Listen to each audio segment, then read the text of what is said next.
Alright, so in this exercise, we're going to create and add isolated foundations and wall foundations to a building model. So the first thing that we will be doing, let's add isolated footings at the column location. So let's go to the foundation. So you go to the structure tab and then foundation, and then we will be selecting here isolated. So I'm going to select this. And then after that, what I want is I want to create a new type of footing rectangular. Okay, so I'm going to select your edit type to open up my type properties, and then I'm going to duplicate that. So let's select duplicate, and then let's specify the name that we want. So let's say I want 1800 by 1800 by 450. All right, and then after that, I'm going to select here OK. All right, so now for the width, I'm going to make that 1800, 1800 for the length, and 450 for the thickness. Okay, and then after that, I'm going to select here OK. Okay, so as you can see, there's now our footing. Click the intersection of D2, okay, for me to be able to place my first footing. So D2 is here.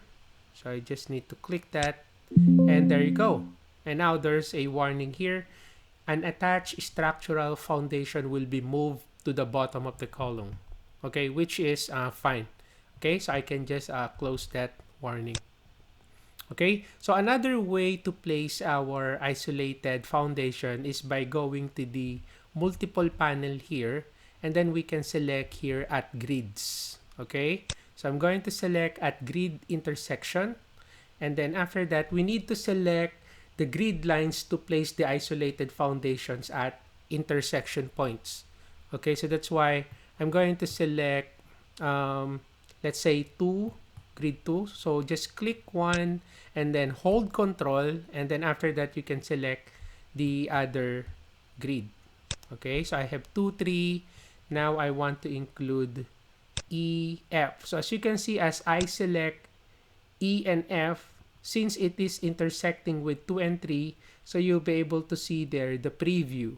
Okay, so once you see the preview, just select here finish, and you will now be able to place your isolated footing.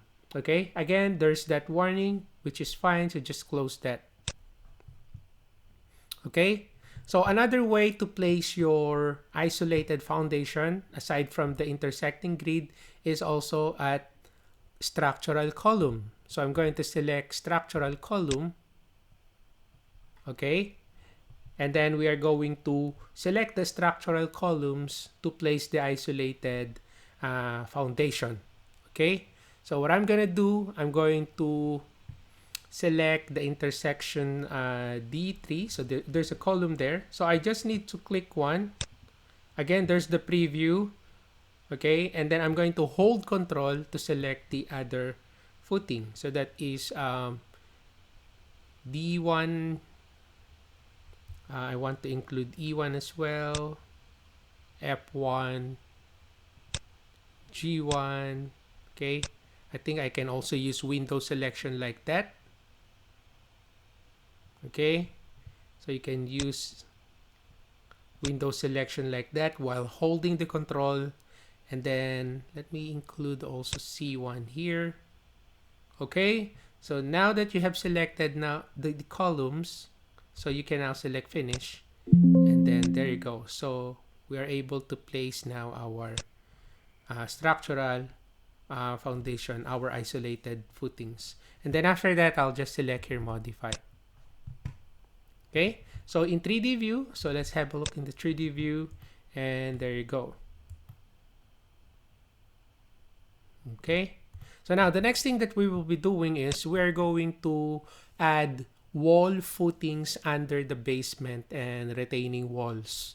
Okay, so to do that, let me just go to my basement structural plan. So let me double click that, and then here we are going to create our wall footings.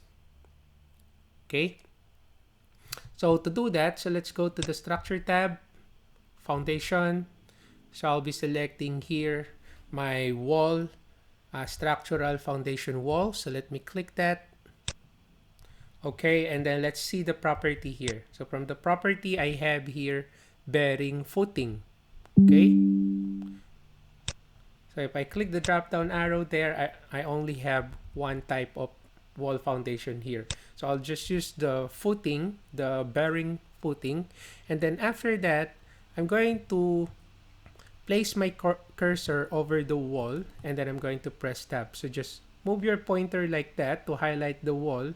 And then after that, press tab. It will highlight all the connection, and then click. So once you click, it will now place your wall foundation. Okay. And also notice that portions of the wall footings and the isolated footing automatically display as dashed lines because they are below the basement slab. Okay.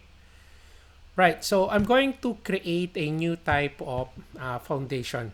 Okay, new type of wall foundation. So I'm going to select your edit type, and then after that I'm going to select your duplicate. So I'm going to call this retaining footing. Okay, and then after that I'll just select here okay. All right, and then for the structural usage, so let me click the drop down there. So instead of bearing, I'm going to make it retaining. Okay, and then we are going to specify here the dimension. Okay, so for the toe length, I'm going to make that, let's say 1,800, and then heel 600. Okay. What else? Foundation thickness, I'll just leave it as it is. Okay, and then what else? Default and extension length. So instead of 0, I'm gonna make that 600 as well. Okay, and then after that, I'll just select here okay. All right, so as you can see, I now have a new type of my wall foundation. So it's called retaining footing.